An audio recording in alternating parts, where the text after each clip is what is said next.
Okay, welcome back, Matt. How you doing? Welcome to Over the Fence with Matt and Ken.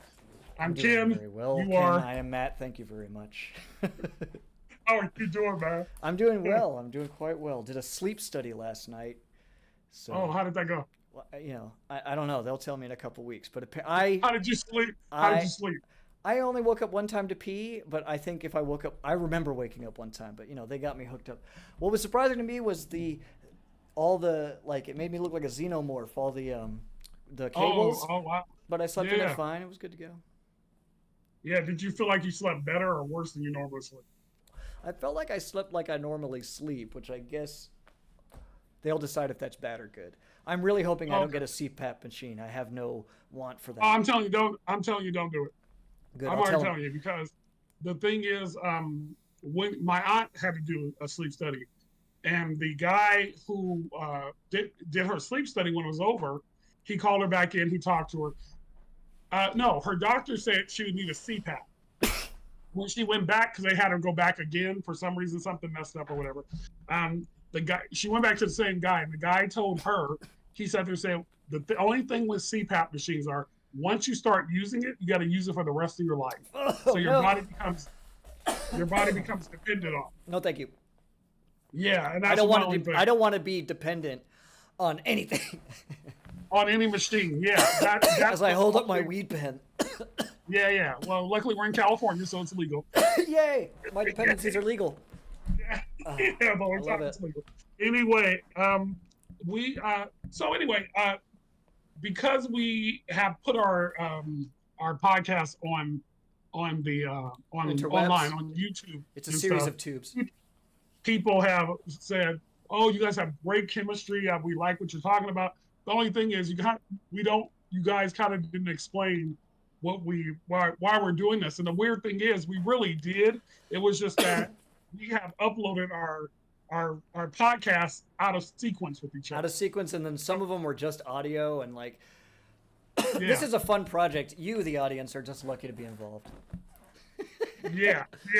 So I think we need to kind of tell people again why we're doing what we're doing on the sixth one that we're doing via YouTube, because really we've done about 15 of these, but Yeah. like you said, there were some audio ones. But for me, the reason why I wanted to do this with you was because the way we met, we Please tell the literally story. live I love the like story. we live our houses are like over Butt the to fence butt. from each other, Yeah. hence the name. Yeah. And when I first met your wife, she when I think I saw you first, but because of the way you look, I'm not gonna lie, you look like a 3%er, I know. one of those groups that try to overturn the last election I know. that we saw. They See, adopted my aesthetic. It's not my fault. so so I was a little hesitant to engage with you until I met your wife. And when I met your It's wife, understandable. I saw a Latina woman, so I was like, okay, she's Latina. He can't You he thought can't no be that racist racist. has ever married a non-white person. Yeah, exactly. Well, my idea of racist white supremacists is you want to marry another Aryan. This is hence the problem with Taylor Swift with a lot of people who are white nationalists, because she fit the idea of what a perfect Aryan woman would look like, and then for her to come out against everything they stand Now they for, said she's and that's ugly. all. Yeah, Like, okay, yeah. guys. But she was the prototype. But Yeah, anyway, yeah, I she was. got you. But back to why I wanted to do this with you, because we would have conversation, like we would just talk, and I found myself sitting outside talking to you about politics for like 30, 40 hour Yeah, I time. actually got So sun. yeah, and for me, I always wanted to do a podcast. Mom was like, "You always want to do a podcast." I'm like, and I could have done it by myself, but I'm like, but with Matt, it's much more fun because you have personality, Ah, and right back at you. we don't always agree. No. We don't always agree on everything, but I just find that you have your own thought process, and um, we can engage each other with discourse without tearing each other down. Yeah, I And think I have fun. I laugh with you when we talk about all politics. the time. Well, I think what's fun about engaging with you, especially, is that like we acknowledge that our backgrounds are different, and but that only Yeah. matters in the way that it shaped our kind of Worldview. worldviews today. So Yeah. it's only consequential in that way. It's only interesting in that way. The rest of it, it's just you're the guy over the fence Well, who I got lucky enough to yeah. live next to. Like a Well, poli sci professor lives next to me. It's pretty great. Well, and for me, with you was you've been in the military. You have education and you have real world experience. So having that education of politics, a little philosophy, and then that real world experience. We when we have our conversations, I like dealing with you, man. Like I had a student who writes these. I had him do an analysis. His analysis basically, it was basically racist. And when I engaged with him to talk to him about it, I was like, dude, this is an analysis. This is not your opinion. An analysis, you got to go find, you got to research it, have some data, back up what you're saying. And with you, when we have our discussion, we do come from a place of data. We joke around a lot, but we Yeah, also come from a place of data. And if I there's things you've told me, and I'm like, oh, I never thought of it that way. that is mutual. So, so I think us doing this podcast, it's not to tear people down. No. It's to share our knowledge, and I think between the two of us, we have a lot of knowledge, education, and again, real world experience. And I just think it's fun. Are we? I think I'm more center left, and you're more progressive. And Yep, I I'm am hanging on with a progressive. finger, and a lot of that comes from, like literally, I'm happy to, well, I'm not happy to admit this, but I'll admit it. A lot of it comes from a place of white guilt. A lot of it comes from a place of having, viewing my military service as being the Empire in Star Wars or the Harkonnens in Dune. Like I'm not proud. You know what I'm saying? I like. Yeah. So, but I No, also but I also wouldn't I don't regret it. It shaped my yeah, worldview no. now. I just wish I had learned how I think now without having done that. It's just all that. But a lot of it has to do with where you were raised, who you were around, I circle. nobody was more surprised that I joined the military than my parents. Like Yeah. that No, is not their but bag. also, Yeah, they're yeah, yeah. my parents are also very Well, lefty. yeah, but also but the friends you're around, I think, also played a part too. Like, just from our conversations, Sure, sure. you know, I mean, being raised in a county like I was raised in LA County, Yeah. so it was much more liberal minded, and and to whereas you're raised in the same county where Simi Valley is, where all the police officers from LA City Live. went to live. Hmm. Yeah, you won't see me So, there either. Don't worry about it. but I must say Ventura is more of a 50-50, maybe 55-45, more to the If you liberal know side. what, let's check out the demographics of old Ventura County. Uh, Ventura County, for we the got uninitiated, encompasses Oxnard, where I went to high school, Ventura proper, Ventura, and Santa Paula, Santa Thousand Paula, no, no, Camarillo, Thousand and yeah. Ojai. Ojai is Ventura County. Yeah. All right. We are in the 25th district, I believe. Our representative is Salud Carbajal. Yeah, but not even just him, because you have Julia Brownlee. At one point, it was It very is. It has conservative. recently been redistricted to where Julia Brownlee now, like, there's a cutoff now. It is just switched, or not just. Yeah, no, but it used to be Julia Brownlee in this district. Right. Because when I moved here, I voted for her because I didn't know who else to vote for. So I was like, oh, she's a sitting congresswoman, I'll just vote for her. Yeah, that'll get a little bit to more full disclosure too. I'm an immigrant. I do not have United States citizenship as well, and I also couple that with my 12 years military experience with the United States Army. So, if you were ever Yeah. wondering if there are non-citizens in the Army, yes, there are. Oh There yeah. are many of us. No, it's a fact. It is. When I mention Why haven't those two you? facts, people. Why haven't you gotten your citizenship? It would be easier for you than a person from It would south have of been. the border. They actually streamline it. At least when I was in, it was a streamlined process. If you were Oh, I know. in the military, I never took advantage of it because I never saw the point. I Why? was going to go where they sent me anyway. I didn't What do feel you like mean? I felt like I had sold my body to the United States government, and along that, I sold my agency. I was just like, I don't care. Yeah. If that was how I rationalized it. I gave myself the Nuremberg defense.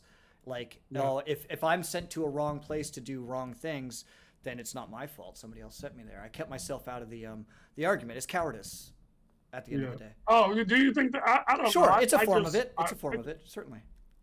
Yeah. Okay. I mean, only you could answer that. I don't think it's cowardice. I just was wondering. Thanks for your generosity. Did your viewpoint of America change? Because I had another friend who was in the military. He's from Thailand. We're not Okay. friends today because he really started spouting off a lot of MAGA stuff. So I had to. That'll I'm, snap a friendship in two real quick. Yeah, yeah. Well, and being a person of color and saying some of the things he was saying about people south of the border was like, dude, you're in no position to talk about anybody. You yourself are an immigrant coming here. And when I hear people of color or anybody from a marginalized community, LGBTQ, Muslims, if you're a follower of Islam, anybody downing another group of color that are marginalized, and that was part of the issue with that student, was like, you're in no position, you're a person of color too. Yeah. And so it's a poor tactic to raise yourself up on the backs of those around you. It's not and cool. I will argue, and I will even argue, I even push back against white women. I'm like, even you don't have space to talk really when we talk about privilege in America. White women don't have a lot of privilege. Remember, white women, you got the vote after the black men. If you want to know where you stand in society, they were 13, you were 20. Well, and it's about proximity to white men. Oh yeah, that of course, yes, indeed. Yeah. So I tend to push back when marginalized communities, really anybody who's not a wealthy white man in America. I just white-splained suffrage to white women. Yeah. I mean, because even for I just white mansplained suffrage to white women. I just did it on camera. No, you didn't. No, you didn't just white. No, you just told the truth. It's like the truth. I mean, some things are not male splaining or white splaining. In fairness, I will say I have seen a lot of clips of white women not understanding that fact. They're all on the other side of the fence, though. Well, and they're against. Well, what gets me is when they're against affirmative action. It's like white women biggest benefit beneficiaries from affirmative action more than any group in America. So when I hear white women talk against it, it's like, but you benefited from it. What are you talking about? Like you're the biggest beneficiaries of it. More than any other group. So this is why I need my mom on here, so we can have a white woman representative. It'll just make me feel more comfortable as we bash the entire demographic. We should have called your mother. No, don't worry. We're gonna get to P Diddy, so we'll get to black people in a minute. Okay. Jesus, that's exactly what I meant. Absolutely. Enough white bashing. Oh my goodness. Let's get on the blacks. Yeah. Let's move to hot takes. Because hot takes is gonna. Now we decide we're going to do hot takes. It's like hot topics from The View, except we call it hot takes. What we're going to do is something that just pops up like right before the episode that we didn't have time to research, but we kind of want to talk about it. And I wanted to talk about Mark Robinson. He's the current lieutenant governor of North Carolina. Mark Robinson is a MAGA Republican. Mark Robinson is running for governor of North Carolina. Mark Robinson said about 10 years ago that he's a black Nazi. Can you describe what he looks like? Heavyset black man. Oh, he's a black man? He's a heavyset black man. He looks like Donald Trump. I mean, he runs. Just kidding, I know who he is, but it's just surprising that he called himself a Nazi. Well, not surprising by rhetoric, surprising by who he is. Well, but we've also had Kanye West, We've had Kanye West, but he's insane. I don't think Mark Robinson gets to say that. Plus, Mark Robinson has never dropped a fucking fire album. Well, this is the thing, though. Mark Robinson seems like he's insane. Sorry. Mark Robinson's not insane. Mark Robinson is doing exactly what his party expects. Mark Robinson has been whipped by his party. But I'm not going to use mental health as an excuse for people to be assholes. No, I'm not. But Kanye West is a musician. He's as consequential as a powerful, rich musician can be. Mark Robinson has agency in state and hopefully not federal government. Well, no, you're right. Yeah. You're right. Because in political science, you have, there's this thing when I used to do this in my lecture, basically knowledge, you have power and influence. I'm just coaxing you into lectures. This is free education. Well, influence is one thing. Like Kanye West has influence. Certainly. Kanye West really doesn't have power. Right. Mark Robinson has power. And when you're in that position within the state of North Carolina, he doesn't affect us in California, but he does have power. In the sense that not directly, in the sense that racism and bad policy affects everybody, yes, but not directly. Yeah. No. He does have power directly because he influences policy that affects people. I'm saying we're not affected. Yeah, we are affected, but not. He doesn't go this happens. Not. He wants federal power. I don't know what I'm arguing about. Please continue. No, Mark Robinson has no effect on my life. Now, I still think he does. I don't want him to win. You know, No. I don't want him to win the election. Anybody who called himself a black Nazi and expressed support for bringing back slavery. Wait a minute, he's a black man that wants to bring back slavery. I don't understand, and we've had this discussion last Mhm. week Yeah, we did. about people like the Candace Owens and Nick Fuentes, these people of color that support white nationalism, white supremacy, thinking that if the white nationalists and these people get in power, like they somehow are going to be able to stay in the room. Yeah, it's the we're all very confused and will continue to be effortlessly confused why people who don't want their faces eaten by leopards vote for the leopard eating party or leopard eating faces party. You know, it's that classic thing. But they do it for money. I know it sounds, I don't think it's reductive or overly simplistic to say it's for money.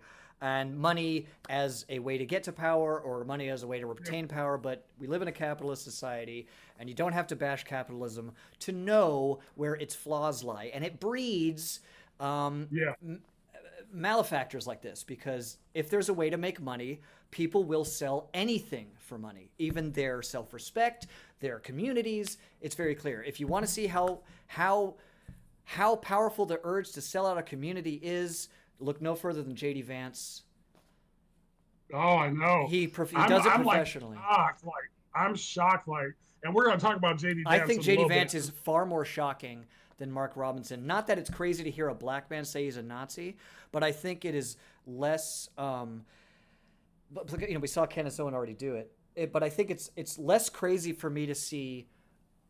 I don't think Mark Robinson, the man, is doing this consciously, but I can understand a racial or whatever kind of minority attempting to crawl itself out of minority status by selling itself out. I don't think that's nuts. What I think is nuts is someone like JD Vance, who's already powerful, already wealthy, and in the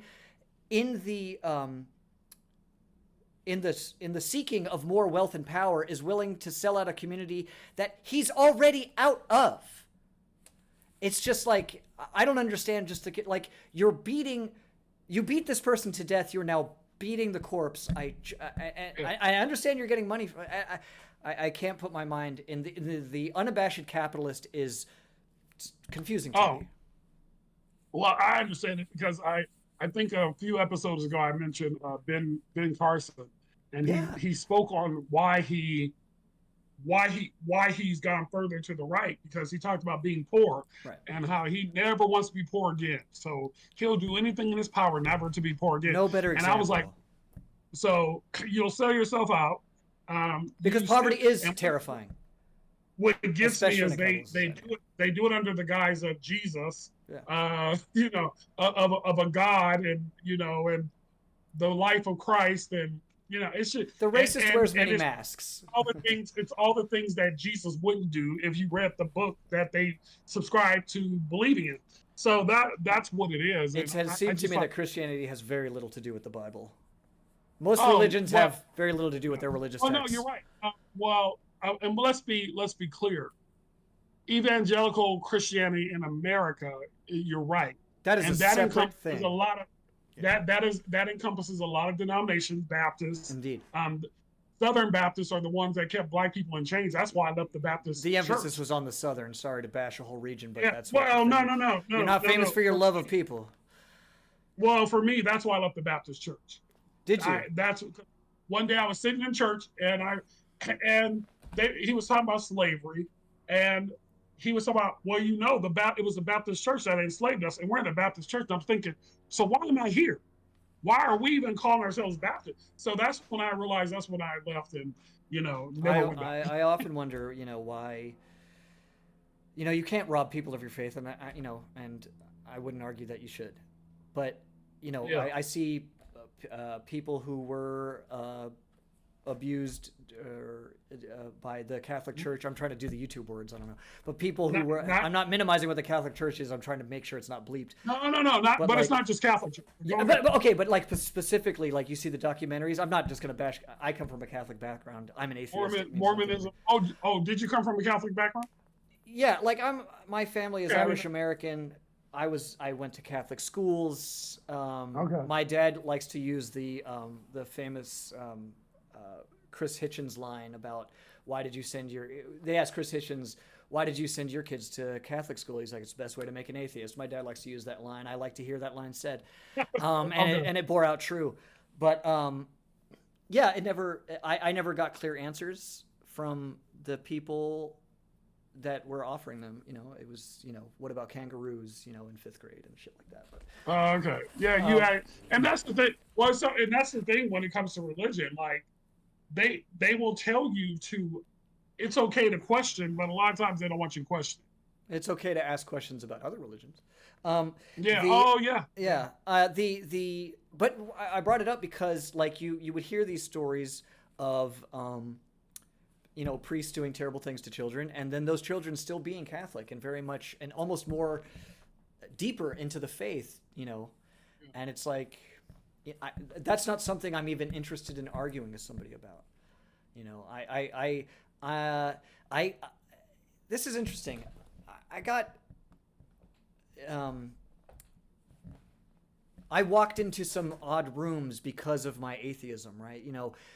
Thinkers like Sam Harris, Christians to an extent, he got a little righty towards the end of his life. Sam Harris, I think it's easily arguable, like dipped directly into Islamophobia, and if I'll say unintentionally furthered it, but I don't believe it was that unintentional, really. But Yeah. I was walking down those paths. I enjoyed hearing atheist thinkers. I liked seeing those debates and people getting owned and all this bullshit. And in fact, Yeah. 10 years ago or 5 years ago was going like, oh, Mehdi Hassan's an idiot. Look how stupid he is. I would never say that now. He's one of the best political commentators out there. Oh, doing Mehdi real Hassan, work. the one that got fired from MSNBC. Yeah, Yes, he man, that was. dude's amazing because he unveiled an asshole. So the defense minister of Israel looked like a real piece of shit just because Mehdi Hassan asked him simple fucking questions. Mehdi Hassan's awesome, but I was criticizing people like Mehdi Hassan for his faith, which is stupid because it disguised Mehdi Hassan's actual brilliance as an interviewer and political commentator, and I got caught up in that. So it is. So that's why the data piece, the knowledge piece is important to me because I'm an agnostic atheist in that I have no knowledge of a higher power. Nothing empirical, nothing I can touch or feel or understand. Yeah. Therefore I have no belief. I don't, so like atheism is not it's not a strong enough, it's strong enough. It's not it's an imprecise term because I'm not an atheist. I don't declare there are no gods. I can't. But I am agnostic in that I have no knowledge of them. And that lack of knowledge informs my lack of belief. Okay. No, that's good. No, I would argue. So for me, I do believe in a higher power. I believe in God. I believe in the concept of God. I don't believe God is a male or female. I don't believe God but I don't buy into religion anymore. Tell me what you And do I'm believe. gonna. I think that'll make it more I don't. easier to absorb, I guess. I don't believe in religion anymore. So for me, and I'm gonna tell you why. Honestly, when Donald Trump became president, and I watched all these Christians justify, I watched black people justify this racist man and sit up there and say we got to pray for the president. You didn't pray for the black president, black pastor, for 8 years. I never heard you say let's pray for Obama.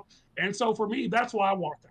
And I was like, I'm never going back. I I still pray. I still believe in God. I believe in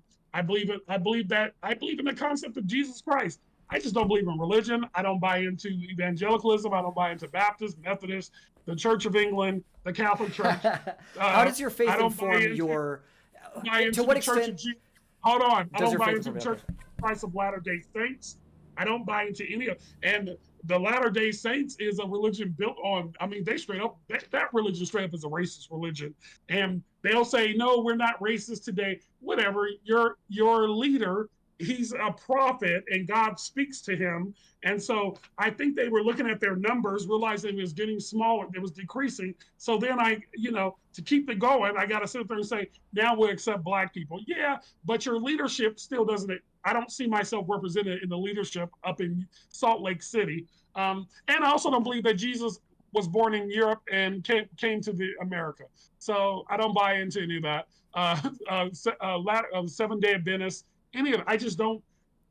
Jehovah's Witness. I just think it's a power grab, and they want people stupid. They don't want people to think for themselves. Uh, this is why if you listen to a lot of religious people, a lot of leaders of religious organizations, they're always talking about the educated class. They want people to be dumb, and I don't believe in being dumb. So I'm sorry, I'm going off on my little tangent. So I'm please not jump in. going to interrupt. This is magic. This should be. I want a big ass car so that all that can be a bumper sticker. That was fantastic. No, really, it's about control, and they want to dumb down. Like there are some people like I've got a book by the Reverend William J. Barber called White Poverty, and now I would go to his church, I really would, because he's preaching on helping the poor, helping the widow, helping the least of us, and not only is he preaching on, he's out there fighting, he's in the streets marching. And so, if you ever listen to, I mean, people have listened to him talk. Who else? The Senator Raphael Warnock during Love the him. Democratic. Yeah, man. You I'll know, never. I think we said it there are last some episode. people out there- Church speaking is a great way to get people's attention and Oh. also distribute information. It's brilliant. That Yeah, cadence, I'm listening. Kamala Harris's campaign really is a call and response. I mean, again, I think I said this a couple weeks ago. Michelle Obama, do something. I mean, everything they were doing that week. I said, this is stuff I heard in church when I was a kid. You notice the right catching on too, because now they're accusing Kamala Harris of code switching and stuff. Well, Can when you they can you talk- talk about code switching just for? Yeah, like, code- I barely there's learned some- about it, so just yeah. Code switching is that when we everybody does it. Mexicans do it, Latinos, Asians. Code switch when we're amongst our own group of people, we talk a certain way. If I was in a room full of black people, my African American vernacular English would come up a little more because I'm around other black people. They're talking, I'm talking.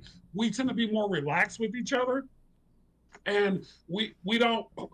Everything just changes. So, and I would argue even you code switch when you get home and you're amongst your own people, your family. You probably are much more relaxed than if you were working in an office building talking to the CEO of the company.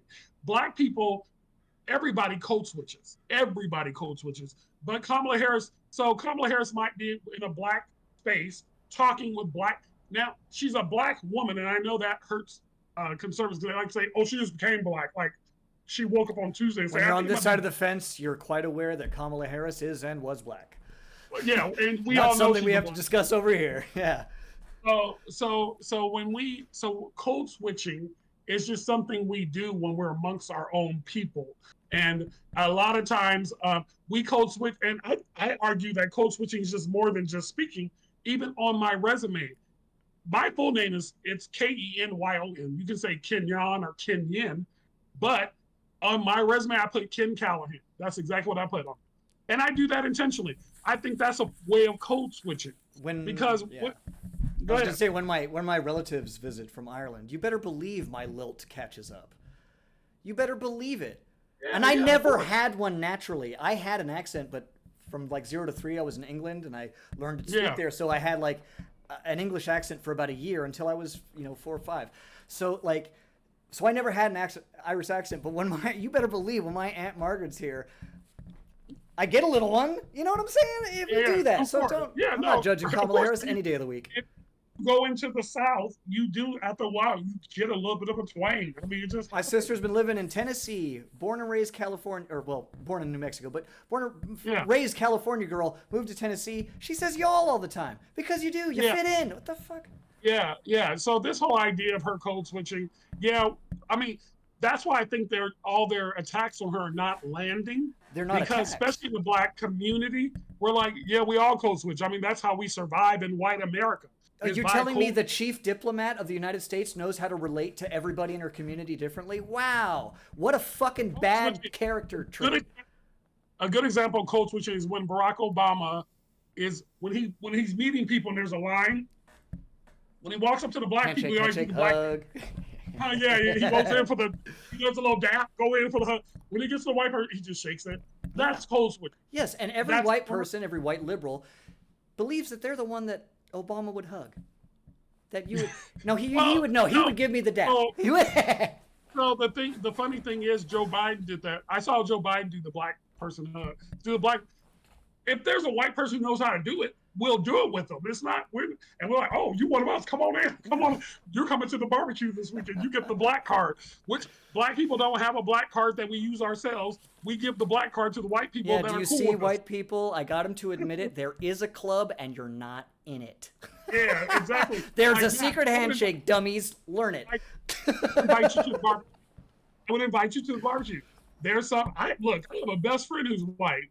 I would not necessarily invite him to the barbecue. I would not, especially not now. You know, I just would not do it. There's just some like you. I would invite you. You can come to the barbecue. Yeah, Obama hugs. Yeah, because and I think you would be in that space and not be out of place. You know, like there's some white people that go into black spaces and you can tell they're just uncomfortable. Oh yeah. And it's like. I've been Yeah, like, uncomfortable in black spaces before, but not because I was in black spaces. I was uncomfortable as me. Like I was freshly out of the army, and I was just not comfortable in any spaces. We have these great friends in LA. And you know they're a couple of color. I think she's Dominican, Puerto Rican. He's black. They have a beautiful little son. They live next to a horrible racist, last I heard. But anyway, they're lovely people. But like I would get invited to said barbecues, kids' birthday parties, and such. And after the army, there was a period, which is dwindling now, I'm not out of it, but where I just felt incredibly uncomfortable around people in general. And now I feel guilty for being uncomfortable around all his friends. But, I'm just, which they don't think about this. Well, they don't no, think about but me at all, that's but like different. I think That's about it all the different. But that's different though too. And I think for you, because you kind of explained it the other day with me, you're like, people meet me and I'm this outgoing person, but really I realized because of your parents, because both of your parents are outgoing people. My God, they're just talking. They're professional They walk in- extroverts. I see why they didn't last. Like, I mean, it's like because usually in relationships, one has to be up here, the other one has to be. It's the balance. Nope, they're both up here. I don't know what. Yeah, exactly. So they're as crazy as they are brilliant. Yeah. But you thought you were this extroverted person, but what you really realized is that you were introvert. Yeah, and raised by extroverts. I think that's it. Yeah, that's very deep. That's very, very deep. So I was gonna segue into because we kind of talked about we were talking about MAGA, and Donald Trump had an assassination attempt this week by a gentleman who was he was a former MAGA person. This is the second time he's been almost been assassinated by a former MAGA. And what the mainstream media is trying not to do is mention the fact that he's a former MAGA. He became disenchanted with Donald Trump because of Donald Trump's allegiance to Putin and Russia. And this gentleman was pro-Ukraine. Right. The media does not want to be. The media doesn't want to be accused of telling the truth. They're very afraid of that. Yeah, well, there you go. And what he wanted to do was, to the point where he went to Ukraine to sign up, but he's older. He had never had any military training, so they wouldn't accept him. Mm-hmm. He ended up, he wanted to get some former Taliban Afghani fighters to come to Ukraine and fight against the Russians. Just generally a diary of excellent ideas. Yeah. And he was really willing to pay these people. He ends up at Mar-a-Lago for 12 hours.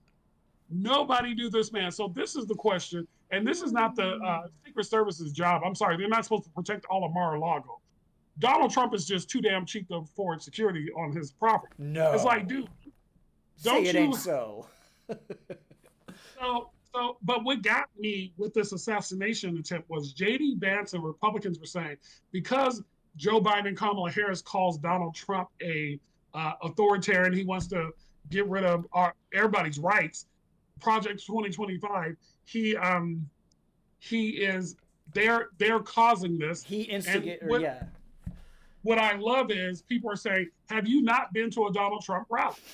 Because look, he's accused Hillary Clinton of being a child pedophile sitting in some pizza joint in North Carolina. Didn't even have a basement. Molesting children. He has called people's dogs bitches, whores. He grabbed them by the pussy. He talked about Ted, and these are Republicans, Ted Cruz and Ted Cruz's wife. And Ted Cruz's dad. Ted Cruz's dad, Marco Rubio's he implied Marco Rubio was having an affair with another dude. Yeah. Talked about Marco Rubio's wife. He has attacked pretty much everybody in the Republican Party. Um, you know, it amazes me how this man, Gretchen Whitmer, the Democratic governor of Michigan, he, you know, his rhetoric, that is based in lies, Kidnapping and attempt. everything that Kamala Harris and Joe Biden have said is literally facts. Yeah. It's true. Even that lame debate, they had him at 33 lies in 90 minutes, and she had one. That was, well, they call it misleading, but Whatever. mine. I don't Yeah. care. One number was way Yeah. bigger than the other one. And the substance Yeah, of those lies, I remember the substance of his lies. I don't remember what the fuck she said. I Yeah. don't give a shit. Yeah, exactly. I can't remember. fucking don't care what Kamala Harris does until she becomes president. She could do whatever the fuck she wants. I seriously don't care. She's dude. I She's sound like vice I sound president. like Blue MAGA now, but it's just like at this point, She's fuck vice me. president. Christ. You can do it. Just give the lady the job so I can start criticizing her. Fuck. Yeah, right. Really. No, I'd rather criticize her than have him. be Any day of the president. week. I don't have criticisms of Trump anymore. I have exit plans. Yeah. Oh, who you telling? I might have to go with you, dude. I'm saying. serious. It's the I'm first time I've serious. had to worry about my passport in a long time. Yeah. Hello. Yeah. Like, and Chris Cuomo today said that he first of all called Donald Trump. This is why I'm tired of the elite class, and he said Donald Trump is not trying to be authoritarian. Get Chris the fuck Cuomo. get the fuck off the trolley, Chris. Go fucking rape an intern, you piece of shit. Get the And fuck out of then, my face. and then Sarah Huckabee Sanders. See, I'm tired of these political elite class people. The only reason why they're where they're at is because their parents. Because Chris Cuomo, his father, Mario Cuomo, who was former governor of New York. Yeah. Sarah Huckabee Sanders Is Mark Mike Huckabee's Huckabee. daughter. Mike Huckabee, man. and she again. The only reason why either one of them are anywhere is because of There's somebody's. nepotism. Yeah. Yeah, there's someone, not because they earned anything on their own. She says about Kamala Harris is not humble because she doesn't have children. Oh yes, let's talk Like, about this, childless sir, as children, I am childless as well. Yeah, so children not humble. Like the fact that she thinks she became humble once she had children to me is like, so wait a minute, it took you like 25 years to become, because to see her, look, and I don't like talking about women, what women look like, but Sarah Huckabee Sanders, if she wasn't who she was, would be a Walmart greeter. I mean, she looks like a fucking melted Stretch Armstrong. All right, I'm sorry. Sorry for the '90s reference. I'm sorry for denigrating a woman's appearance. It's not right. It's not right. I did it. Yeah, But how does that make you feel as a child? Catman. Yeah. I'm a dogman. Look at him. Oh. But I love cats too. Love them all. All the animals are good. Yeah.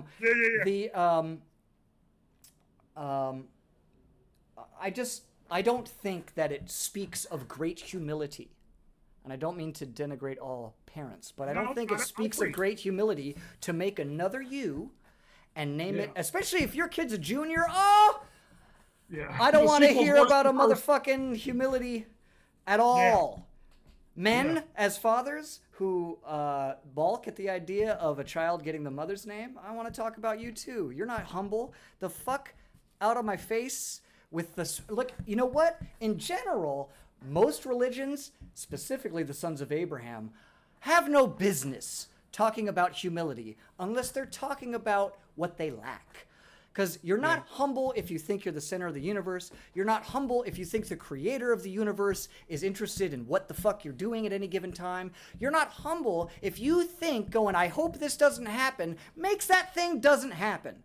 That's not humility. That's belief in magic. And you need to cut it out because thoughts and prayers don't work. But apparently they do, because I know y'all have been praying about Donald Trump and he's been safe as fuck twice. But not one kid can be spared the bullet. Yeah. Start praying about kids. Prove me wrong. All right. I'm sorry. Go ahead. Well, this is the thing. They pray about Donald Trump and they wanted Donald Trump to be saved, but they don't pray about kids being in school. And it's like, so are you praying for are you praying for the safety of your children in school? No, what you're doing is you're actually buying them more guns. And so they can go in these schools and shoot up their kids, shoot up their fellow students, colleagues, and their so-called friends. It's like, it makes no sense to me. And, when I think of this, when I think of Donald Trump trying to be assassinated, I think of Martin Luther King, because I love a King quote. Ping said hate begets hate. And I think that is just so relevant. When you're spouting off hateful rhetoric, what do you expect? And these two guys were MAGA Republicans, white MAGA Republicans. Yes. They weren't Haitians from Springfield. But go White ahead. MAGA Republican gun owners.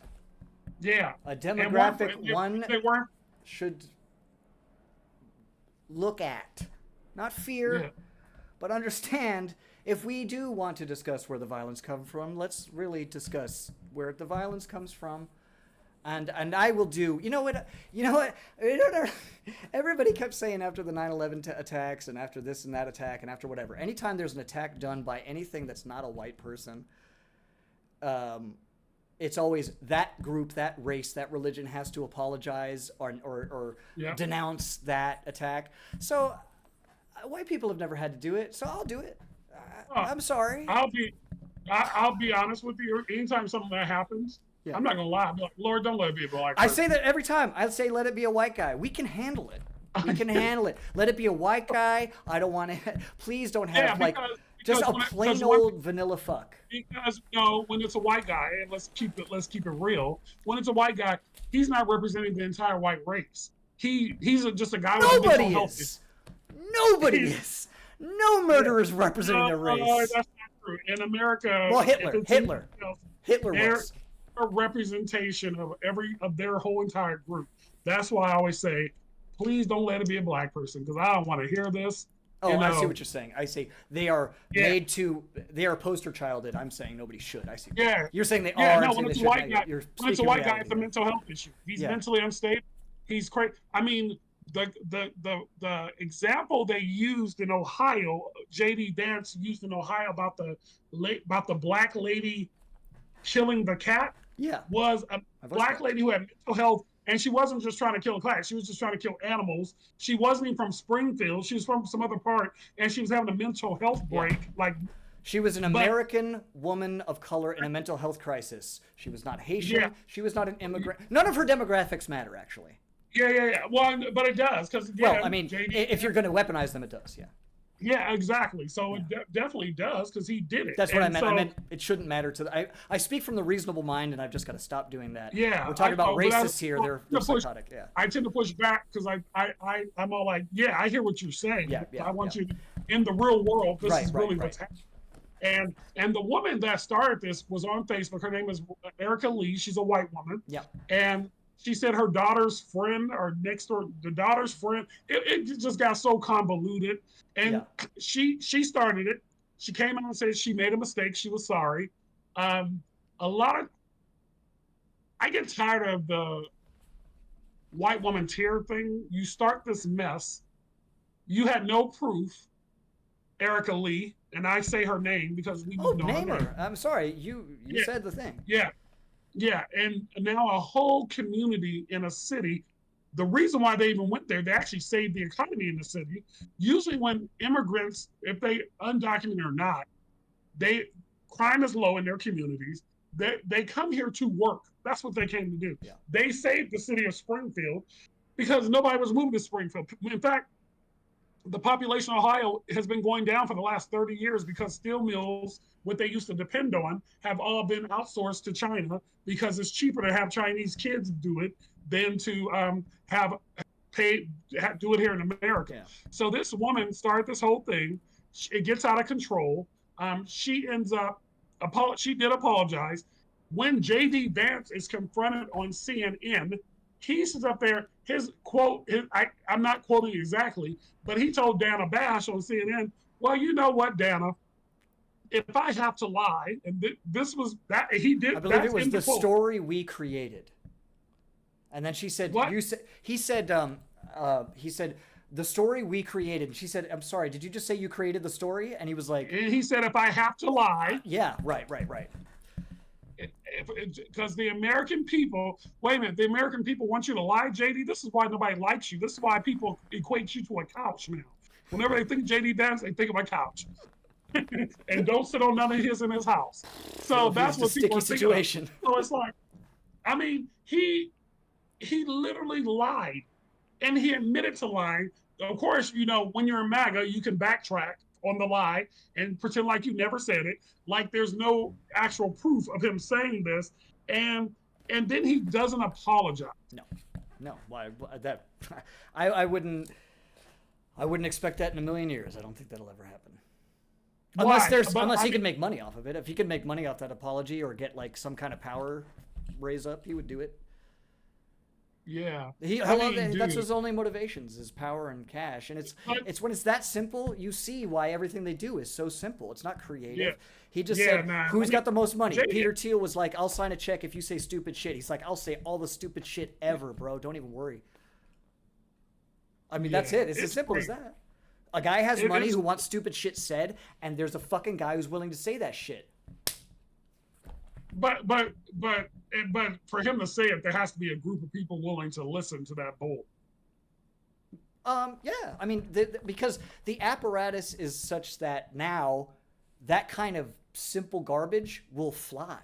After a Trump, you can have a Vance because we're not sliding into intelligence. We're sliding into stupidity. Things are getting. We're accepting worse and worse things. But it's caused the rise in what they call stochastic terrorism in our country, yeah. which is really a political violence. Yeah. Political violence has gone up, and the thing is, and again, going back to Trump's assassination attempt, again, I don't know why I did air quotes. Like I told my class, I think Melania's. Hey, even if Melania's behind it, it's an assassination attempt, and go for it, Melania. Look, do your thing, slay, queen. But you know, it's like a lot going on. It's a rise in, but I want to be clear, it's a rise in political violence. But let's be clear, Donald Trump is not the first. He's not president, not the first former president that has been threatened. Life has been threatened. Obama's getting it all the time.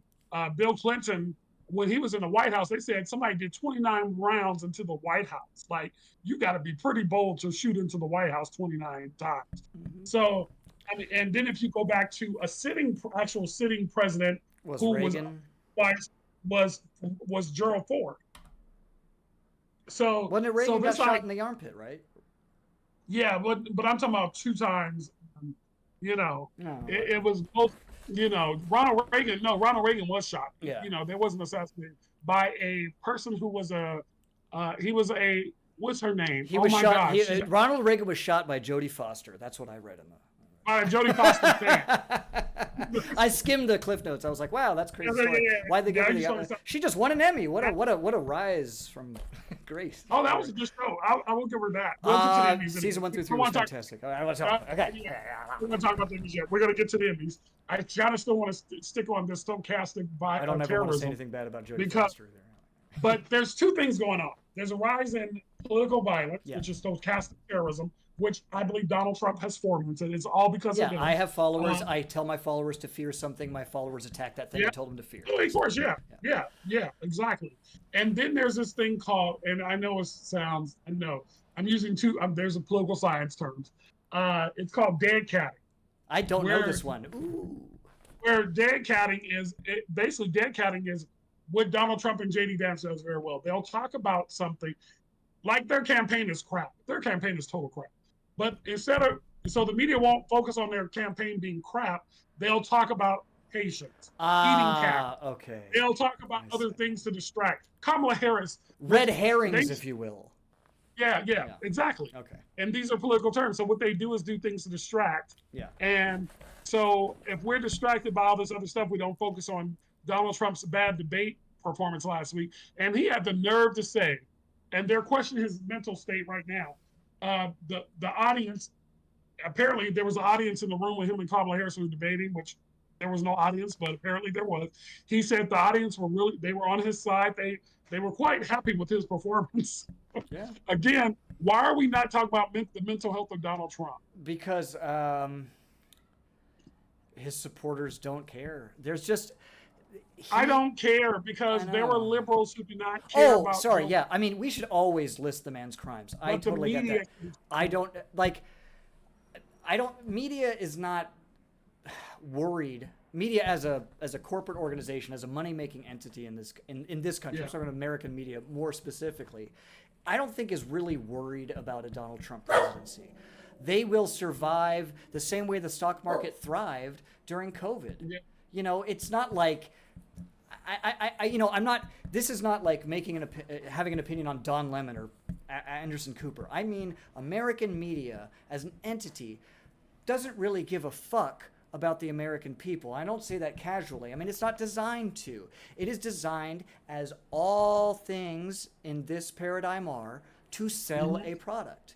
And they will do what sells. And sometimes what sells is just saying what the other guy isn't, or saying what the other guy's, it's just not, there's no, it's not from any ideological standpoint. Reagan jumped, we mentioned, to bring Reagan up, he stopped the, what was it called, where there was the agreement that, that media would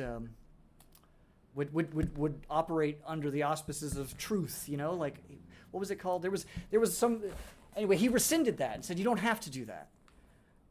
Oh, that's right. Yeah. You're right. Yeah. Oh my God. And it's been so when I say we're sliding into ignorance, I'm just not like waxing philosophical about the decline of America. I mean, there's been a concerted effort and a working effort to make the new things we're doing sound like for instance, like liberals I would talk to during the Trump administration would be talking with rose-colored glasses about the George W. Bush administration. I'm like, hey, we are still in the midst at that time of the 20-year war he had started. How can you possibly say, well, at least he wasn't that guy? Like, it's like, no, there can be two versions of bad. There doesn't have to be a scale. It can just be bad. Call the bad things bad. It doesn't have to be, like, what were we talking about off air? We were saying, like, it's weird how people, this point has been made countless times, but like you shouldn't have to preface the violence done by the state of Israel with the violence done by Hamas. Are you having an earthquake over It's there? an earthquake just for me. Oh. Because we're literally right over the fence from each other. I struck a fault line. My pager's about to explode. But fucking, like you can't, like you have to, it is written in the media scriptures on stone, chiseled in, that you must denounce Hamas before you ever criticize the government of Israel. And that's a fucking weird thing. And and those kind of things that we accept, when we accept these little evils, these little stupids, they don't make us better. They make us collectively dumber. And we have been accepting little tic-tacs of stupidity for quite a while. Well, and what you were talking about earlier about Reagan, it was the Fairness Doctrine. The Fairness Doctrine. So Thank you so much. What he did was, so now in 1949, the Fairness Doctrine was implemented, where it talked about basically because at the time there was three television stations, ABC, NBS, and Simpson. NBC, ABC, CBS, so they could misuse their business license, broadcast license, to set bias public agenda. Yeah. So the Fairness Doctrine really was put in place to make sure that that media could not, if they did it for one, they had to do it for another. It's just had to be fair, had to be truthful, had to be rooted the lightest of guidelines. The lightest. When Ronald Reagan had that removed, they and really what it was, it's like the Civil Rights Act, where every so many years you got to it comes up for another vote. Ronald Reagan vetoed so Congress is never able to, because in Congress you have to have 2/3 majority of the people present in the room, and they were never going to get that. And so we do need to bring the Fairness Doctrine back. I believe so. Do you think it can be done? What? Do you think it can be done? Can you bring something like a Fairness Doctrine back? I think if Kamala Harris is elected president, Democrats get a veto proof. Do you think it's even on their radar? I think for some people it is. I think there's some there's 500. That sounds a lot like no. There's 541 members in Congress. Sure. And 535 can vote. I believe they You can't tell me out of those members, and you know, you Oh, I never would tell know. you out There of those might, members there might be, but is there movement? I mean, like, well, would you see movement in the party for and that or I something like that? think if Democrats get control of Congress, Yeah. they need Kamala Harris. She needs to be like Roosevelt. She just needs to. They need to pass a bunch of stuff. Don't worry about the next damn election. Oh, please. Oh my God. Just start, What because a beautiful fantasy I want to live in. That sounds so good. they need to pass a voting rights bill so they can't be cheating in these states. They need to. There's so many things. They need to pass. They need to pass oversight over the Supreme Court and put term limits. Give them 10, 12 years, and they got to leave after 10, 12 years or whatever. And I just think they need that for judges in general, because there's a judge who is 90 something years old, and because she has a lifetime appointment, she refuses to resign, and she's in her 90s. Yeah, yeah. So, you know, I mean, there's things that I believe and it's going to take the Democratic, because Republicans are not going to. The Republicans have no the interest MAGA in doing Republicans anything. are not going to. Yeah, MAGA Republicans are not going to do it. Oh, I think MAGA Republicans have fucking plans. I think the conservative party doesn't want to do shit. Project 2020. Yeah. Those motherfuckers have plans. They're fucking freaks Yeah. and they're scary. I'm sorry, I'm cursing a lot, but that's a scary group of people. That's why I'm on this side of the fence. It's terrifying. Yeah, it's not so much scary because I'm not afraid of them.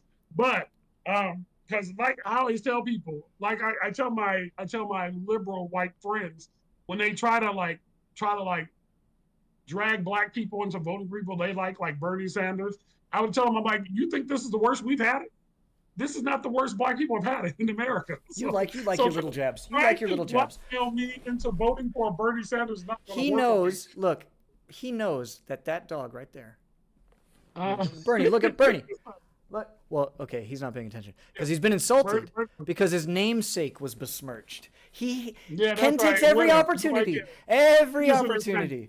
I'm just sitting there saying it was those Bernie bros that were trying to, this don't happen, this don't happen. I know. Okay, Bernie bros are different than Bernie supporters. That's the Bernie MAGA. There's a broery everywhere. They're the MAGA version of Bernie Sanders. They exist, and MAGA and the Bernie bros were the two groups of people that I have the hardest time with in teaching. It's like the Bernie bros are gone. Now it's just the maggots, and they get on my nerve. It's like, y'all need to bring it down. Like, bring it down. I don't care. Like, it's not that serious. They're not gonna. Whatever their grievance is, it's not gonna get solved through you. Yeah, like, well, and it's causing them to not follow directions on the side. It's just like they're irrational people. It's like, you're not a rational person. Yeah. Like, you got to be rational. Like, where's your rationality? It's frustrating to not have that ground level to work with. Exactly. No, you're right. Also, I kind of wanted to transition into Diddy being arrested this week. Did he? He did. He's been arrested on. He was indicted on 3 felony counts: racketeering, which is RICO, sex trafficking and transportation to engage in prostitution, which is FRICO. Sex trafficking and in transportation engaged in prostitution. Now, the most serious crime in all this is I'm not talking about moralistic, and is the racketeering. Oh, excuse me. Yes, you meant on paper. Because it's a criminal enterprise, and we got to understand what that implies. It implies bribes, and so I was telling my students, a lot of bad boys. Well, hold on. Bribes are so important because when you're bribing somebody, money's transpiring. Sure. If I'm bribing you with $50,000, you're probably not paying taxes on it. Right. It's the Al Capone of it. Yeah. Exactly. It is. And you got to remember, Al Capone didn't go to prison for murder. And tax evasion, baby. It was tax evasion. He got Alcatraz. And so RICO is, when they say criminal enterprise, it was a whole lot going on over at these stats. It was like a company of bad boys, like a record company of bad boys. Well, they said members of the staff allegedly planned events from start to finish. That joke just won't land. Holmes manipulated women to join him in drug-fueled orgies with male prostitutes and filmed them to silence the victims afterwards. Why do they specify male prostitutes? Well, because for years. So now let me explain something to you. Okay. Black people have known this about about Diddy when he was Puff Daddy, P Diddy, You should have Shitty, told us. whatever We his would have arrested a black man. We love that shit. No. I'm sorry. No, we don't. And I'm sorry. We got to be honest about when people have money and power. Yes, that's true. If he had never paid off Cassie Ventura, who was an R&B singer, and gave her that $25 million, and I was telling my students when you have settlements, and a lot of times, especially before they go to court, what they take into account is how much money she was made during probably the height of her career, times that by a certain amount of years. That's when they came up to that $25 million. I said, so everybody who has had issues with Diddy, whatever, everybody won't get $25 million. I believe they're going to base it on his full name that I have it here is Jonathan Combing. Sean Combing. Sean. Yeah. Okay. So Combs' staff would he would encourage them, supply them with drugs such as cocaine, methamphetamines, and oxycodone to encourage partygoers into sex. Now, back to what I was going to tell you. In black media spaces, like in like podcasts and stuff, you would hear people say stuff all the time. I mean, people would say, "Don't leave Diddy. If you're gonna go to a Diddy party, leave by 10 or 11. Don't stay up. Once you stay after that, that's when the freak comes out." Okay. And 50 Cent, if you can Google 50 Cent, Diddy. I don't think I should do that. I don't recommend anybody does that right now. No. Go back to 50 Cent and Diddy. 50 Cent would do interviews where he talked about. 50 Cent don't like him at all. Like, he hates him. And I'm not a big fan of 50 Cent because for me with 50 Cent is I have problems with black celebrities where they always seem like they have problems with other black people. They never talk about problems with white people. Nicki Minaj. Don't seem to get on with any black female rapper. Nicki Minaj.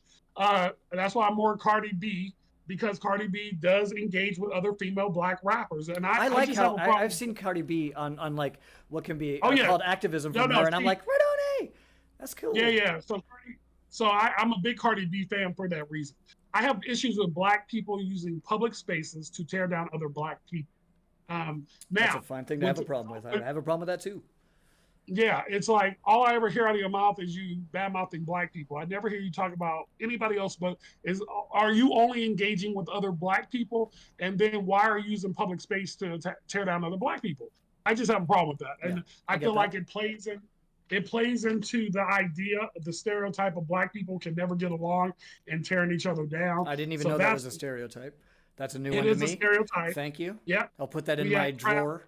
Crab in a bucket mentality. That's what black people say. Yeah, so this has been going on. You guys are often treated like a. You guys are often treated. But black people are often treated like what is it called? A monolith, right? Yeah, but it's not.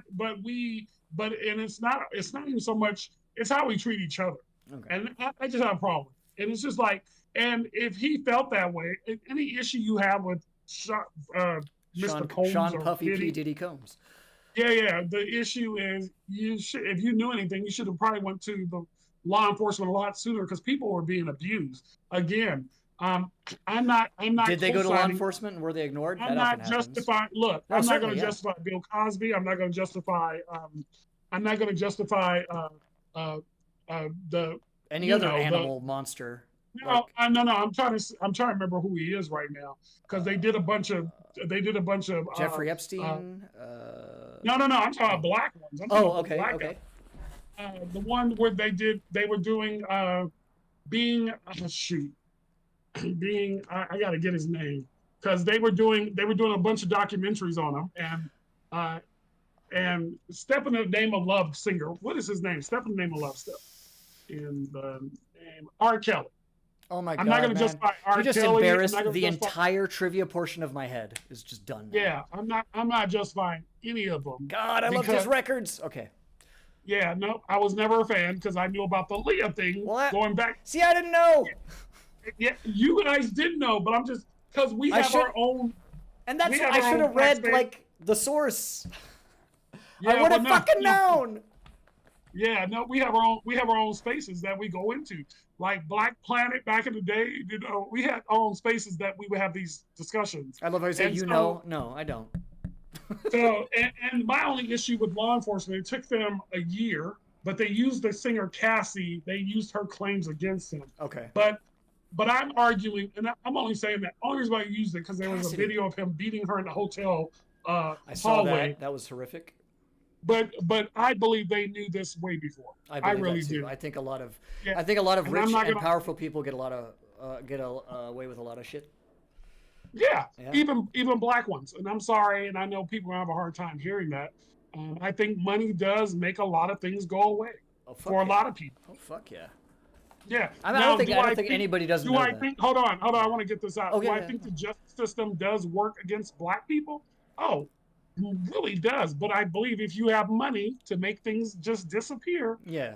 You can you know, greenwash especially it when off. you own a You know? record company, Yeah. especially when you own a record company called Bad Boy Records. I'm Ah. sorry. You know, so yeah, he's worth hundreds of millions of dollars. He can make problems go away. Not according to him. According to him, mo money, mo problems. Well, whatever. So, yeah, you know, he would disagree. Except the problem of paying your rent, paying your bills. Those problems tend to disappear. I'm sorry, they do. And you tell that to the single mother with 5 kids who's barely trying to make it. I think she'd rather have his more money, more problems. I Because she's remember trying when to he feed was her just the guy in the jacuzzi in the Biggie Smalls video. Yeah. I do too. And I was like, why do they focus on that guy? Who's that guy? Yeah. Well, and his bail has been denied because they think he's a flight risk, and I'm okay with Yes, that. people with money are flight risks. People with planes Yeah. are flight risks. Yeah. That's an easy Yeah. one. You know. So I just want to be clear on that. I don't want people to think I'm bashing black people, but I'm thinking the ones who do this because I just want the whole thing. We don't. But I'm sorry when people are abusing black women, they need to be held accountable. I'm sorry because I feel like as black men we don't defend black women enough, but we expect black women to defend us like a whole lot. We're defending R. Kelly, Trey Lorenz, even though he shot Megan Thee Stallion in her foot, and we belittle our women. We don't protect our women, and so They're often that's put in the media too, as well as like, look at these silly hip hop stories. Look at the weird blacks doing black things instead of a woman was beaten, a woman was shot. Exactly. But it let's is, be so it's clear, there was a dehumanizing Harvey the same way. Weinstein, there was a Jeffrey Epstein, there's a Donald Trump. For every black criminal, there's 3 white ones. Don't get twisted. Yeah. There's the Prince Andrew. I can keep going on the white ones. I mean, seriously, yeah. I mean, some of them hold land and title. But I don't think it's a race issue. I think it's a Western cultural issue. Yeah, it's a misogyny bred in Western culture for certainly. And not just the U.S. I think I say Western because for that reason, I think it's Western culture. Yeah. Because we can go into France, we can go into the UK, we can go into all these countries. I'm going to struggle to name you the kind of gender pluralist country. There probably is a few, and I am just ignorant to them, but like I can't name them. And it's not because I just fucking am dumb on geography and shit. It's just like, even for a guy who's kind of world interested, yeah, I don't know. But within the British royal family, a senior royal. A senior royal. He's not in prison, by the way. He's chilling. He's living well. Because before his mommy died, she made it go away. Yeah. Which is a thing you can do. You can his mommy at 90 something. I think she was about 1,030 at the day of her death. She was 96. His mommy at 96. Piece of beef jerky. She was a kipper, I think, is the. She was a what? A kipper. It's a dried fish. Oh, okay. Yeah. All you Anglophiles get it right. Yeah, I don't know that. Yeah. Yeah. Hey, listen. I've had enough of black culture. Let me tell you about how we eat old fish in the morning. Yeah. No, I'm good. I'm good with the English royal. I'm good with the House of Windsor. What you need to do, dude, you do need to incorporate this. I encourage everybody who's listening, incorporate baked beans in your breakfast. Incorporate beans. No, I'm not doing Incorporate beans into your diet. I hate baked beans. I think that's horrible, and I would never eat it. Well, this is the end of the show. This is the last time. That's it. We're done over beans, baby. You like baked beans? You like baked beans? I love beans of all kinds, sir. No, I hate beans. In fact, I have Colleen who cooks for me and cleans my house. And that's the one thing she would always make. And I'm like, I don't want beans. And she would make beans. And I'm like, I'm not eating this crap. Because my grandmother had a lot of kids. My grandmother raised over 20 kids. Okay. and that's that we. I felt like we ate a lot of beans. I don't like beans. I don't like oatmeal, cream of wheat, grits. I don't eat none of that stuff. No, I will tell you, I did have some grits with shrimp in it. That was some good. I didn't know they were grits. Ah, that's how they get you. You know what? You know what we're gonna do? We're gonna go to Italy. You're gonna have some polenta, and you'll be motherfucking fooled. That's just Well, you fancy know ass what? grits. I went there. I was like, Well, I you was know in what's Italy. It was funny? beautiful. Yeah. No. You know what's funny? When I was in Korea, they kind of do the same thing, and it was actually good because it That's was a because soup. everybody loves them except you, Ken. Yeah. No, I'm not. I'm good on the grit. I'm good. But anyway, Sign us out, my friend. P Diddy's in jail. We'll be probably circling back around to this because For he'll be sure. I don't think that's facing. going Yeah, anywhere. But and then we have the Emmys where there was, I guess we had a bunch of award shows. We had the Emmys, and then we had the other the award show which where Twyla won the award. the I wasn't. Grammys. Thank you. Yeah. I Was watched it? them. So Natalie's interested in the fashion and she loves the entertainment Well, it industry. wasn't. So It I got wasn't the into it. Grammys. Hold on, the Oh, no. Grammys are in February. Oh, I don't know what Twyla. it was the. But go ahead, let's go. Let's just you It was talk some. about. Oh, it was the VMAs. The VMAs. Okay, yeah, which I really don't watch. Uh, it's been interesting to watch them as they used to be a joke a joke about award shows to a joke award show to an award show. So, but I just liked the message she had. Also, I was happy to be exposed. I was like, oh, I've been looking for new music just because whenever I want new music, I find myself dipping backwards or dipping into genres I understand for new artists in it. But I've now been dipping into just simply new genres and new artists within those genres. So I guess the VMAs had a category called, I think it's Afropop. And long story short, this artist Twyla made the won and made the point she was very happy that she was represented and that this musical style was represented, but that it was unnecessary as a Category. as a category, yeah. Like, and then the other one was at the Emmys, a speech I very much enjoyed. Well, Was, but sorry, yeah. go back to Twyla first. Back to I wanna Twyla, hear yeah. this. Yeah. Let's go back to the Twyla one because why did she feel like it didn't need to be a category? You've caught me unprepared, Yeah. and I don't want to misquote her. So let me see if I can bring up the speech. is her name Tyla? Oh, I don't know. Yeah, it probably isn't even Twilight. I feel stupid now. Tyla. Yeah, I don't know. Tyla, I do mean, you know how I'm to? not, Okay. I'm not her demographic, so.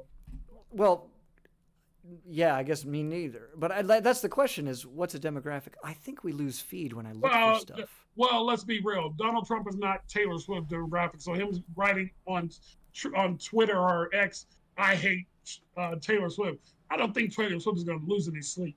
What I'll do is here. I'll play the clip of Twyla's speech right now. Bam. You guys. There it is. There. Okay. Well, now that's I think she was called in black spaces an uppity African. Like they Oh think man, whenever I hear the word uppity, that makes my eyebrow go up. she did receive some online backlash, I think, over I that. don't understand. acceptance It speech. seemed like a good message. Well, I think for black people, I think especially because she's crossed over, Right. and they have and I know why they're doing a category because they probably do need the category because most people wouldn't even, because you crossed over Tyla doesn't mean everybody's going to be able to cross over. So having that space in that show, it does open up other people who probably would never know these other like when Beyonce went into country music. There's a whole lot of black people in country music I'd never heard. I'm like, oh, there's other black people. Guess who was snubbed by the CMAs, by the way? Guess who was snubbed by the CMAs? Yeah, You want to guess who was I mean, snubbed by the it's- CMAs? If she's in it for freaking CMA award, I don't care what she's in it for. It was a good song. Fuck. Stop being yourself, CMAs.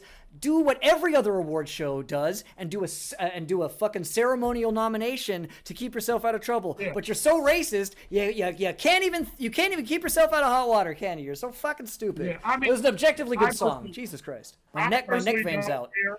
I don't care about her not Beyonce, getting. I'm sorry. I'm sorry about that.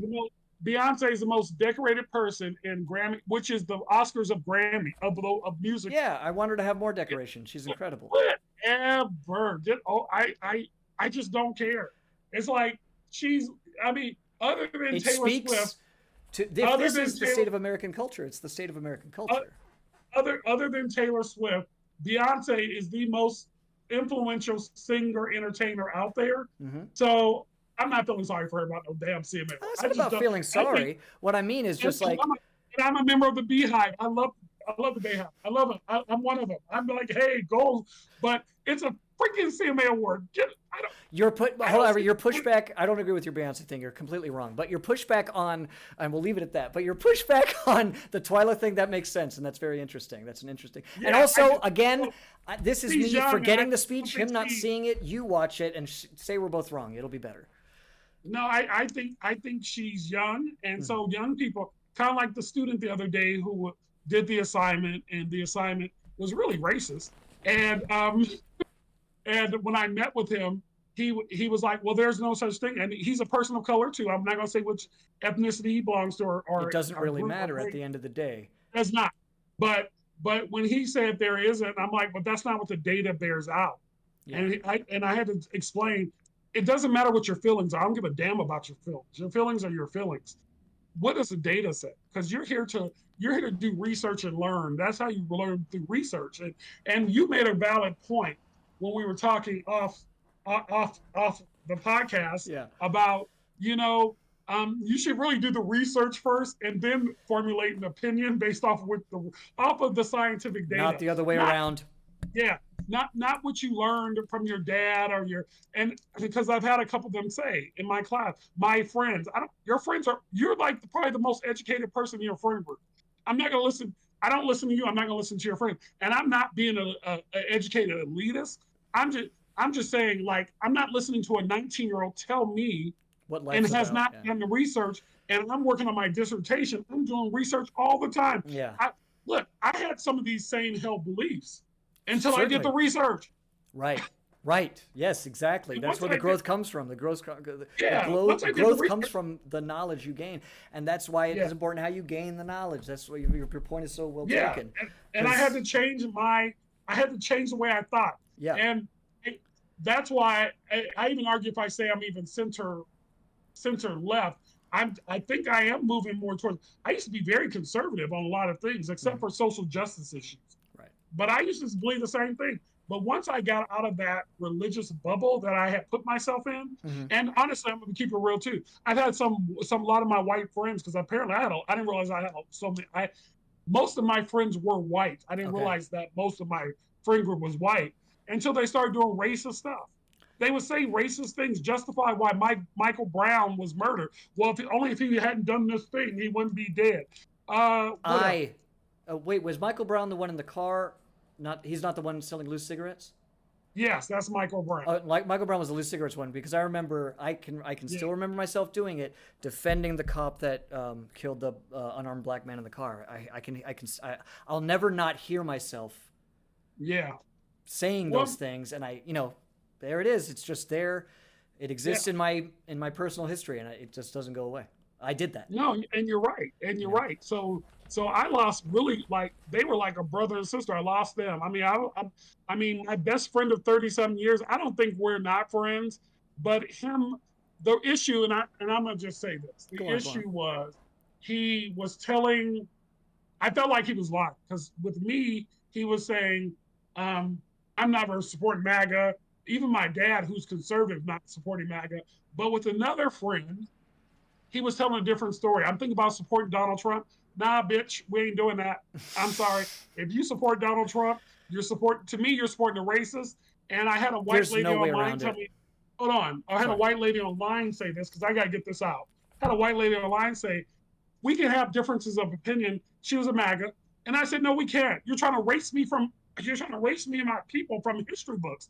No, we Yes. can't. You are Yes. the enemy. I'm Yeah. sorry. And I stand on that. I stand 10 toes deep in the dirt, in the ground on that one. That's where I stand. We cannot be friends. You cannot associate yourself with people who are like that and call me a friend. I'm sorry. And then justify the racism. No, I'm sorry. She ended up blocking me, and I'm glad she did Yeah. because I was going to block her. I'm glad she beat me to it That's what because it is. I totally agree. Yeah. Should I read No, the I thing now? know. Because you just led me right into the thing. Oh yeah, go ahead. This was because you just like that lady's lack of growth will highlight what I consider growth in my life. Like, so this was just, Yeah. I got all stoned as I want to do. And I wrote down my thoughts and I was just, so I said, I'm just going to read it. So, just take it as is. I said, do this exercise. If you would like to take the temperature on prejudices you believe people in your circle have. In this exercise lies a shame I carry because it's a message to myself. The opportunity will arise in the near future when you will have an eyebrow moment, like it'll raise your eyebrow up. In such a moment, you may ask yourself, was what I witnessed racist, or am I not being generous to this actor? Presented with this crossroads, I'd like you to ask as gently as you'd like and as earnestly as you can manage if what you heard was born of racism. One road will get you answers. You will end up having an easy or difficult conversation. Be honest and be brave because you have either strengthened or demolished a relationship. This road can be terrifying, but the other road is dangerous and must be avoided. If you don't ask questions in those eyebrow-raising moments, you will not know with whom you are associating. If you don't understand the company you keep, then you have not done sufficient self-examination to keep yourself as safe as possible from misanthropic influence. You will hate more if you are surrounded by hatred. You are not different. It will change you. It is equally important to remember that you can turn around whenever you like. You can never walk too far or turn around too late. I believe people can be redeemed even if their actions are unacceptable. Wow, that's good. And I just want to say, I know I get passionate about that. Yeah. And I want people to know, especially if you're a friend of mine, and we have lost touch because of the racism or you're being an apologist for racist people. Like if they came back and said, hey, Kenyon, I'm sorry for this behavior. I was wrong. Look, I'm not unforgiving. I would forgive. I'm like, but we got to move forward. Because I'm all about forgiveness, but I cannot have that in my life. And I like what you said. You always turn around and change your mind. Forgiveness is a cooperative act. One person must change, and so must the other. And forgiveness is not for the person; it's for yourself. Really. Exactly. So it's welcoming someone back in your life. Yeah. No, I agree. And so as we get ready to close for the week, Matt, that was good. That was just buddy. powerful. THC, it's a hell of a drug. I don't know what to tell you. No, man. No, you're very philosophical. I look at you as more of as a philosophical political scientist. More so, I'm a political scientist. I very much enjoyed the theory part of it more than I did the practical application. To be honest, and to whereas I'm more of the practice of it, and I think that's why we work well together. Nuts and bolts, big picture, the whole thing. It's beautiful. Yeah, no, that's why.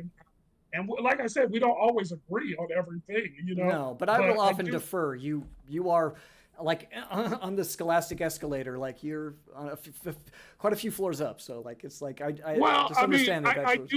I do tend to like focus on data definition. Yeah. I'm realizing because I did some law school. I went to law school.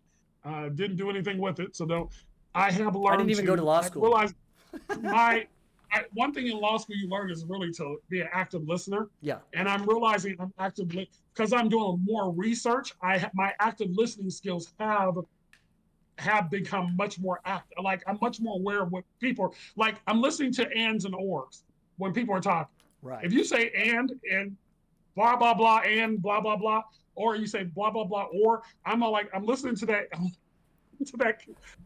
Yeah, because. Yeah, I need that picture painted in my head from your words. Yeah, no. So I mean, and it does matter. Yeah. It definitely matters. Like when you end and or connector words, but it if you use either or, no pun intended, it will it changes the whole meaning of a sentence. It definitely does. Yeah. If you say I want to have security I don't know. I'm not trying to analogy. I'm trying like I want to have. I want to have a like okay here what listen to this. I want to have a diverse group of friends and have fun, or forget that word. I want to have a diverse group of friends or have fun. Those are two different people saying two different things. Yeah. No, because they're conjunctions, and that's what people have to understand. So, Yeah. And again, those two small words, they're like 2-letter, 3-letter words, change the whole dynamic. Change everything. And I think we're not really active listening, and people are not taking the time. Because again, a friend of mine, black friend, I was kind of telling what happened with that friend about when I said about the being an apologist for racists. Right. Black person said, you called him a racist. That's not what I said. I said apologist for racism. Wow, you missed a lot. Yeah, that's why. I did say that word in that sentence. Yeah. I said, boy, we got to learn how to do active listening. Like, that's not what I said. And I know him as a white person is really feeling the heat and feeling like I never said you're racist. And if you feel that way, that's on you. Maybe you should call and ask, do a point of clarification. That's what I do with people. Like even with that student, I had to ask him. I said, I really think you have issues with black people. Right. And he said, no, I don't. I said, well, based on your writing, you do. And I'm not mad because I don't care about this person. I mean, he's a student. I'm not going to change. I would never play with anybody's grade anyway. Right. But I wanted him to be aware of his own biases and his in racism. It's like, dude, it's just a teachable moment. You can learn or you can stay the same. Yeah, it's up to you. It's up to the person. Yeah. Anyway, I wanted to share. I kind of wanted to share my book. Oh yeah. By William J. Barber and Jonathan Wilson Hartgrove. Talks about white poverty, how exposing myths about race and class can reconstruct American democracy. Because a lot of times when we talk about, I want to kind of read what he said. Let's hit it. He said, one of the most pernicious and persistent myths in the United States is associated with black skin and poverty. Though there are 40 million more poor white people than black people, most Americans, both Republicans and Democrats, continue to think of poverty along the issues of like welfare, unemployment, and food stamps as a solely black problem. Why is this so? Why are historical causes? What are the political consequences that result? It is. I love that it's posed as a question, because it does leave you wanting to read that book, which I'm gonna have to do. Yeah, I just bought it. He was on Joy Reid, because I do watch MSNBC, Fox News, and CNN because I have students of all. Because you hate yourself. I don't do OA in the other ones, but I do Fox. No, why would you do heroin? That shit is not addictive and stupid. No, I'm not going down the rabbit hole. Yeah. But William J. Barber to me is the closest thing we have to MLK today. Because he leads the Poor People's Campaign, and that's what really Martin Luther King Jr. really was about, the poor people. Yeah. It was called the Poor People's Campaign. It wasn't the black people. It's called Poor People. It was just that it was run by black people. Mm-hmm. So then we tend to always affiliate with black people. But some of the chapters, because I just got the book today, only black folks want change in America, which is a myth. They call everything's a myth, every chapter. Poverty is only a black issue. We can't overcome division. And that's part 2 of the book. And part 1 is facing poverty. Part 3 is reconstructing democracy. And one thing he talks about, facing white poverty's wounds. Poor people are the new swing voters, and which is true, but poor people got to get out and vote. Why we must lift from the bottom. I'm good at that. Exactly. And rediscovering the ties that bind us. And I think is one thing I appreciated Kamala Harris in that interview in the debate was when they asked her about the comment Donald Trump made about her being black, mm-hmm. she immediately went into him being a divisive figure, and he's always using race. And one thing I've been doing, especially when students defend Donald Trump, I usually push back with, why does he use dog whistles? So now, as opposed to me making a statement, I pose everything as a question. That's good. Like, why does he always make everything about race? Why? I said Kamala Harris doesn't talk about her skin color. Kamala Harris doesn't talk about her gender or her skin color at all in this campaign. His campaign is, why are they doing it? Mm-hmm. And yesterday, in my last class yesterday, we had about a 20-minute discussion because it was the white students who were saying, you know, Because they never thought it's of that. he's doing it to be divisive amongst races, amongst us. And I was like, and so I would write on the board, I would write dog whistle, Yeah. Did you hear it? and I used dead catting. I used Dead cat. political words. I use these words to get them to really have a discussion about it. And I'm gonna be honest, this is probably the best semester I've had. And the last semester was horrible because I had a MAGA student in there who was disruptive and destructive. This semester has been a much better, and I know the MAGA students, they're in there, but I pose everything as a question. Why do you think that is? You know, and it gets them, really to, it helps with the critical thinking. That's what I think you just hit on my favorite part of political science as a discipline is that it is your and I think I just lost it. That's the downside. That's why I wrote stuff down. But it's such a great No, it's good. It's It's a great okay. discipline because it gets you how to ask these questions, and it feels like the first time, and it gives you it for me anyway. It gave me such a large amount of media literacy when I saw the Yeah. types of tactics that can be employed. As soon as I understood the tactics employed, I could understand why they were being employed, and then I was able to sift through them and just see maybe the nugget of if there's any truth behind it, and if there is some truth behind it, why it's being, used against me in this way. Like, why am I Yeah. being lied to, and why is this particular lie being used? What does it say I about have me? I have a book on that too. Oh my God. It's about wealth and politics. Everything It's, goes okay, back to behind you, is that Color of Law by Richard Rothstein? Yeah, it is. Okay, that's my recommendation. Read that book. That book is amazing. Yeah, no. I teach some. You some teach of my out of data Rothstein. comes out of it. Yeah, I think. Well, Some- I got that- it out of a class That's too. Yeah, why. it was required That's why I reading. bought this book. Look, these are all write-offs, so I can get data. And this is my job. I can get data and present it in class. Like, when we're talking about poverty, really, there are a lot more poor white people than there are black people. When we talk about crime, I'm not saying percentage wise. I'm talking about actual in the millions. More white people commit crimes than why? It's a numbers game. Right. And that's why when that students made the statement about black people, about black culture, I said, what is black culture? Because really, black culture is American culture. They're inseparable. Yeah, no, really, it really It's not. is. And There's so, not. It's a distinction without a difference. I'm sorry. Yeah, yeah. But again, when you're raised in and you kind of touched on it too. You touched on it too about the county we live in, how being the second largest demographic Right. will play into looking down upon other groups of people. And it's so weird because if you look at what I do for a living, my educational level, if you look at that really based on the social stratification levels, I kind of outrank them on based on the American system of hierarchy, social stratification. Well, there you go. That's the thing that Dr. King understood best, and what I would say I learned most out of him was that you cannot address the American class issue before you address the American race issue.